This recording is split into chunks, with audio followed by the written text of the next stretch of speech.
Ah ben oui. Ben oui. Alors, si vous avez une plainte à formuler, à savoir Marc Boilard à Cube Radio, ben c'est mon invité. C'est à cause d'elle si je suis ici. Elle s'appelle Sophie Durocher. Bonjour, Sophie. Comment ça, c'est à cause de moi? Ben, dans le sens Ou que... grâce à elle. Quand ça, ben, oui, ben là, mais je viens de parler de ceux qui s'en plaignent. Alors, ceux qui Ah, aiment ça, ok. c'est le contraire. Ah, s'ils s'en plaignent, Mais c'est voilà. à cause de moi, puis s'ils sont contents, c'est grâce à moi. Voilà. Parce Et, que dans la mécanique, en août 2024, Ah oui, c'est vrai. le directeur avait appelé en disant « J'ai proposé ton nom. » Et puis Sophie Durocher a dit « J'aimerais ça travailler avec Marc Boilard. » Et puis me voilà. C'est Donc, vrai. c'est grâce à toi. C'est vrai, tu as commencé comme Ben chroniqueur oui. Ben oui. à mon émission C'était fort agréable. et beaucoup de bonheur s'en suivit. C'est Ils très vécurent vrai. heureux et n'eurent aucun enfant. Aucun, mais c'est pas grave, il y a d'autres options. Là, tu sais. Ah oui. Sophie, évidemment, tu as ton émission hein, qui Oui. s'appelle Dans le blanc des yeux, qui cartonne d'ailleurs. Oui, ça Moi, va je remarque très que bien. tes chiffres n'arrêtent pas de monter. Oui. Non, mais, Ça va- mais vraiment, là. Ça va vraiment très bien. Tout le monde est super content. Et, Toi aussi, et honnêtement, d'ailleurs. ben, c'est qu'en fait, c'était un pari un peu fou qu'on a fait au mois d'août 2025 de donner un rendez-vous aux gens sur la durée. Oui. Parce qu'aujourd'hui, partout dans les médias, tout le temps, tout va vite. Là, on s'est donné le défi de dire, les gens, ça les intéresse de rester 1 heure de temps avec un individu qui a le temps de s'exprimer par autre chose que des clips de 22 secondes ouais, sur ouais. TikTok. Ben non, ce qui c'est n'empêche clair. pas que quand tu fais une sacrée bonne entrevue, j'ai failli sacrer, quand tu fais une super bonne entrevue, après, tu prends des petits extraits puis tu les mets partout. Ben, comme on va faire. Voilà. Mais la durée. Et ce que ça a fait, c'est que ça a créé des confidences. Je te donne juste un exemple, Marc. Cette semaine, tu le sais, Norman Brathwaite s'est ouvert sur ses problèmes de santé récents Oui. et dans le passé accumulés. Ben, ça a rappelé à tout le monde que le 31 octobre 2025, j'avais fait une longue entrevue avec Norman Brathwaite. Pourtant, Dieu sait qu'on a donné des entrevues dans sa vie, Norman Oui. Brathwaite. Et c'est dans cette entrevue-là qu'à un moment donné, j'avais demandé à mon ami Norman, « Vas-tu bien? » Tu sais, une petite question Ouais, innocente ouais, comme ouais, ça. Et Norman m'avait répondu, « Sophie, je vais jamais bien. » Ben, cet extrait-là joue en boucle depuis la journée de mercredi. Et pourquoi Normand m'a confié ça? Parce qu'on avait du temps, Marc. Voilà. Si j'avais juste fait 20 minutes d'entrevue Ouais, avec ouais. Normand, on serait Avec la pas petite allé là. série de questions, gna, gna, Voilà. là. Ben, Ouais. de toute façon, la petite série de questions, ça me ressemble moins. Mais ce que je veux dire, c'est Non, que... mais en voulant dire la mécanique usuelle. Tu C'est vois ça. ce que je veux dire? Mais la durée permet la confidence. Oui. La durée permet une certaine profondeur. La durée permet la réflexion. Donc, c'est tout ça. C'est pour ça que l'émission a été un succès. Ben, Mais écoute, je peux bravo. juste faire un ajout parce que oui, c'est vrai qu'il y a la durée, mais il y a l'expertise Ouais, des derrière. films. Ouais. Non, mais tu sais, vraiment parce que il y a tellement de podcasts partout, c'est vrai, puis il y a un engouement autour de ça. Puis des fois, quand on pense aux médias traditionnels qui peut-être disparaissent, qui ont de la difficulté, puis qu'on se dit, ouais, mais il y a les podcasts, les gens qui font ça, il y a des entrevues qui se font, mais il y a une qualité dans les questions qui sont données quand ça vient de quelqu'un qui s'y connaît, puis qui est capable de faire ressortir Des ça. films. Fait Merci. qu'il y a ça aussi. Je vais lui Il y donner a pas 20 juste, il y a en pas sortant. juste C'est très vrai. le format. Alors C'est vrai. là, Alors, donc, j'ai entrepris une série Avec les 5 chefs de parti. avec les 5 chefs de parti. Ça, c'est une idée de Anaïs Descaries, qui est directrice de l'information à LCN. Elle a dit, ben, tu sais, tant qu'à faire des entrevues avec des messieurs puis des madames, mais faisons des messieurs et des madames, politiciens, politiciennes, mais pour découvrir ce qu'ils ont dans le ventre en dehors de leur rôle en politique. Ouais. Je l'avais fait avant Noël avec François Legault, puis c'était là qu'il s'était confié sur sa peine d'amitié, parce que des fois, on a des peines d'amour, des fois des peines d'amitié. Lui, il avait une peine d'amitié avec Lionel Carman. Bref, je l'ai fait. J'ai commencé avec Éric Duhaime, j'ai fait Charles Milliard, j'ai fait Madame la Première ministre Christine Fréchette la semaine dernière, et aujourd'hui, c'est PSPP, Paul Saint-Pierre Plamondon. La semaine prochaine, ce sera Ruba Gazal. Mais il faut que je te parle de PSPP, parce que nonobstant l'affaire de ses propos sur le Parti libéral, il reste que au cours des dernières semaines, des derniers mois, on a une certaine image de Paul Saint-Pierre Plamondon. Peut-être un peu, tu sais, son côté premier de classe, qui prend peut-être parfois les gens de haut. Donc, un côté plus froid. Eh bien, moi, le PSPP que j'ai eu devant moi pendant 48 minutes, il s'est mis à danser, il s'est mis à chanter, il s'est mis à pleurer, il s'est emporté. Donc, on a eu toute le spectre. On a eu tout le spectre. Et il a été absolument charmant. Entre autres, ça, c'est le premier extrait que je vous propose aujourd'hui. Il est complètement craquant quand il parle de ses enfants. Il a 3 enfants, Laurette, Maurice et Henri. Puis là, il parlait de Laurette. On peut peut-être écouter l'extrait. Oui. Il est craquant. Et ma fille m'avait fait, à l'âge de 5 ans, un plan pour déjouer le serment au roi. Je l'avais publié en ligne. Oui, je me souviens très Elle bien. me parlait très sérieusement à 5 ans, en me regardant dans les yeux. « Papa, tu dois déjouer. Et voici le plan. » Puis elle me faisait des plans. Puis moi, je ne l'ai jamais poussé pour la politique. En fait, il y a une partie de moi, je pense, qui ne souhaite pas ça à mes enfants.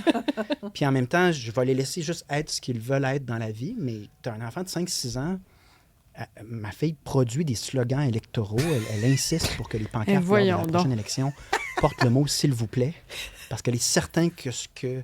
Là, c'est secret, là. Fait que là, j'espère qu'elle n'écoutera pas ça, mais c'est supposé être notre secret que les autres ne penseront pas à dire « s'il vous plaît » sur la pancarte. Mais ça veut dire qu'elle a été C'est élevée malade, en 5 disant, en se faisant dire, quand on est poli, on dit s'il vous plaît et on dit merci. Donc elle se dit, ben, dans l'arène politique où les gens sont tellement impolis, papa, au moins, lui, il sera poli. C'est-à-dire qu'elle a tenté de convaincre ses professeurs et les élèves de classe de voter Parti québécois à l'âge de 6-7 ans. Et elle a retenu que si elle disait s'il vous plaît au professeur, elle obtenait leur vote. Wow. Elle a fait des études. Ça fait changement les enveloppes brunes. Ah, Non, ouais. mais c'est qu'en plus, c'est bon. Tous les parents, quelque part, sont fiers de leurs enfants. Mais je sais pas, il y a quelque chose d'attendrissant. Ben, Il est là, complètement, il est comme complètement subjugué par sa fille. Et en plus, c'était dans une partie de l'entrevue où il me parlait, lui, de son enfance.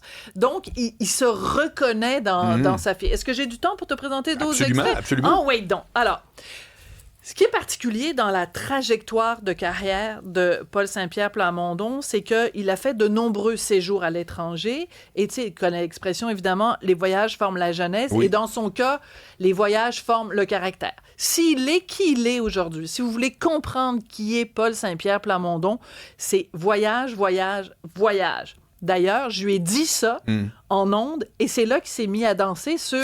Voyage, voyage. Oui, puis là, j'ai mon Paul Saint-Pierre Plamondon, comprends-tu, qui commence à swinguer en studio.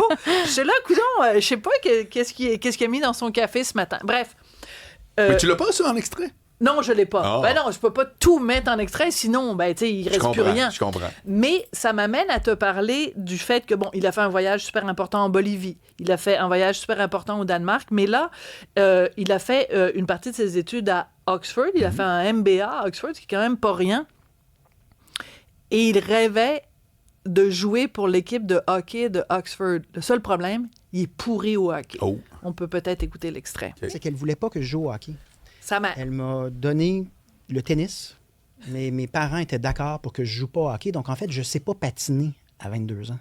OK, mais c'est ça. Mais, donc, donc, je pars de très loin. J'ai pas joué au hockey, mais puis aujourd'hui, moi, je le donne, le hockey, à mes enfants. Là, je leur donne. Ma fille est gardienne de but, là, ça s'invente pas. Mais tout ça pour dire que j'arrive à Oxford, puis je sais pas jouer. Je suis une passoire, je suis pas bon.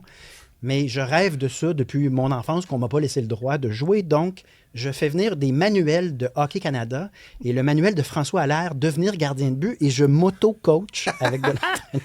C'est malade. Et j'arrive avec mon équipement désuet. J'ai fini par en racheter parce que quand j'ai vu que j'avais un peu de succès, je me suis racheté un vrai équipement pour me rendre crédible. Et je me rendrai donc à être le gardien de but partant de l'université. D'Oxford. Il existe une photo de vous. Oh, il y en a plein? Avec. Il y en a plein. Et là, c'est drôle parce que je deviens le gardien de but de l'université, mais le niveau de jeu n'était pas élevé.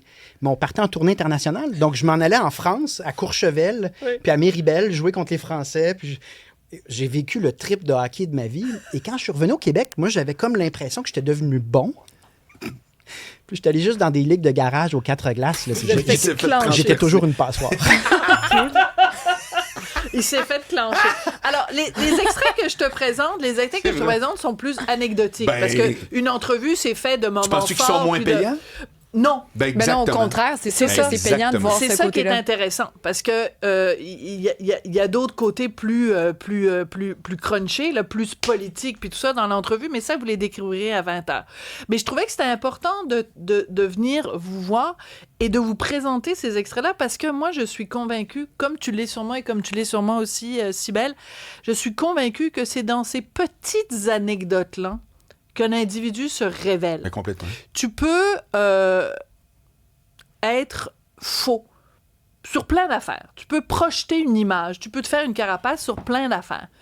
Mais quand on te parle de tes études, quand on te parle de tes enfants, quand on te parle de ta famille, vient un moment donné où, tu sais, Leonard Cohen, il y a une expression, c'est « there is a crack in everything, that's how the light gets in ». Oui. Je pense que dans une entrevue, il y a toujours un moment où il y a comme une espèce de petite brèche qui se crée dans l'invité, chez l'invité, et sa vraie nature est là. Tu sais, c'est quoi le mot qui décrit exactement ce que tu parles?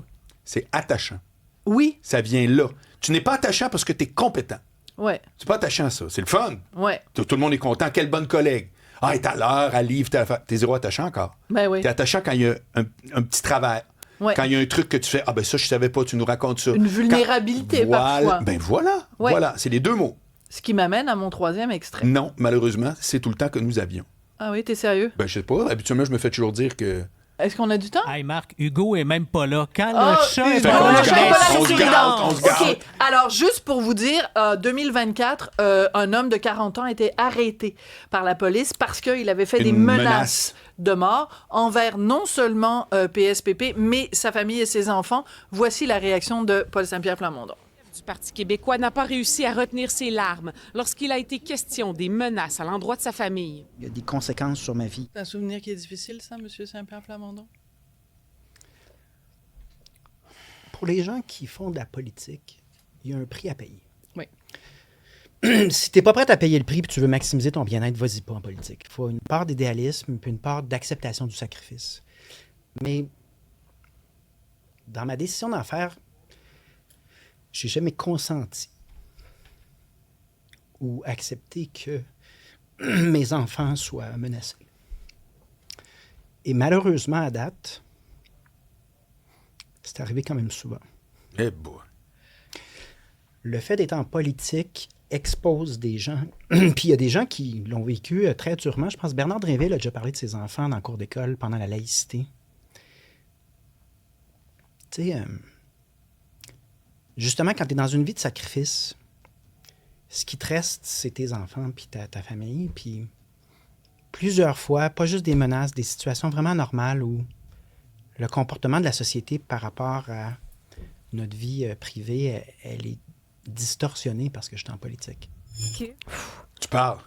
Et ça, Plusieurs c'est un extrait où il est vraiment là, submergé par l'émotion, mais Oui. ça continue. Là. Je voulais pas non plus m'acharner, mais il y a un long moment dans l'entrevue où tu sens que ça vient le remuer. C'est parce que moi, je lui ai fait jouer un extrait du moment des nouvelles. C'est notre collègue Véronique Lauzon de TVA qu'on entendait qui relatait ça. Donc, quand j'ai juste fait jouer un petit bout de l'extrait de 2024, il s'est physiquement effondré. Ben oui, ça paraît, là. Oui. Il y avait la main d'en face toute. Mais, c'est pas drôle. mais là. c'est important parce que, encore une fois, on peut penser c'est anecdotique, mais Non, les gens pardon. ne se rendent pas compte. Non, mais Exact. anecdotique dans le sens, tu sais, le gars, il a pleuré. Ouais, oui, ouais. bon, il a pleuré. Un homme, ça pleure aussi, disait Dan Bigra, mais c'est que les gens ne se rendent pas compte du prix tellement élevé à payer Oui. pour nos hommes et nos femmes politiques. Tu sais, quand Christine Fréchette est venue ici en studio pour me donner une entrevue pour Dans le blanc des yeux, elle était accompagnée de, je dirais pas le nombre, là, mais des goons, comprends-tu? Ouais. Des gars de la SQ, Ouais. là, tu sais, avec tout le service de sécurité partout et tout ça. Pourquoi?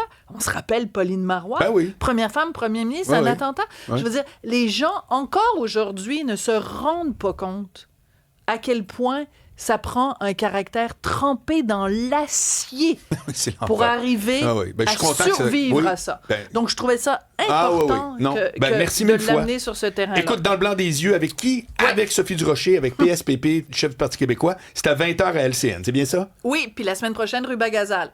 Ah, super. Mais je serai pas là pour t'en parler. Pourquoi? Mais je vais être je vais être pas ici. Je vais être avec pas de ici. Mais non, mais c'est parce que tous les gens, les policiers disent faut jamais dire quand on part en voyage. Ah. Fait que je vais peut-être être à Montréal, peut-être pas à Montréal, mais en tout cas, je serai pas physiquement ici en studio. En Eh tout cas, merci d'être venu. Maudite affaire. Bye. On a